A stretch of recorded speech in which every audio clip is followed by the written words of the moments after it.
FOSS, free and open source, and big exciting news that I think a lot of people are excited about, which is you can now keep your phone number private with Signal usernames. So it's kind of two big releases comboed into one because it's kind of the same issue that requires two releases.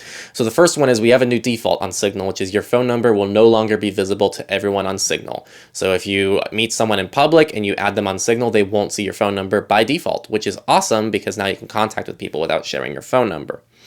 You can still have the option of sharing that phone number, but it's not guaranteed. You don't have to anymore. Now, the other thing is you can connect without sharing your phone number. So, because obviously, like, how do you add the person if you're not going to see their phone number? And so that's with a username now. So now you can get a username and claim it, and that's how you add people on Signal. You can still use the phone number if you choose to, but keep in mind that username is not actually like a handle, like you might see on something like Discord. That username is just how you add the person, and from there on out, it's your profile information that people will see.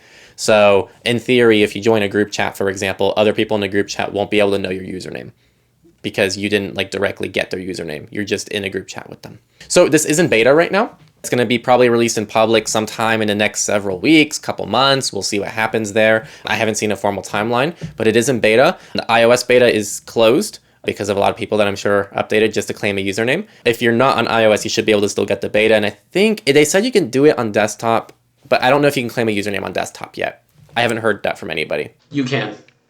Okay, there you go. You can. I did it on my personal account. There you go. Once these features reach everyone, both you and the people you're chatting with on Signal will need to be using the most updated version of the app to take advantage of them. Each version of the Signal app expires after about 90 days, after which people on the older version will need to update to the latest version of Signal. This means that in about 90 days, your phone number privacy settings will be honored by everyone using an official Signal app. And importantly, again, this is all optional. So even if, for whatever reason, you don't have to do any of it, just turn it off and continue with what you've been doing with Signal. And if you don't like any of this still, because it still requires a phone number, which by the way is not really the root complaint with the phone number requirement, in my opinion, it's the fact you have to share your phone number with people in the first place and they can add you with a phone number that you have to post somewhere. So that issue is now taken care of, but if you still don't want to register the phone number, there are still other messenger options that you can look into if privacy and anonymity are a bigger concern of yours.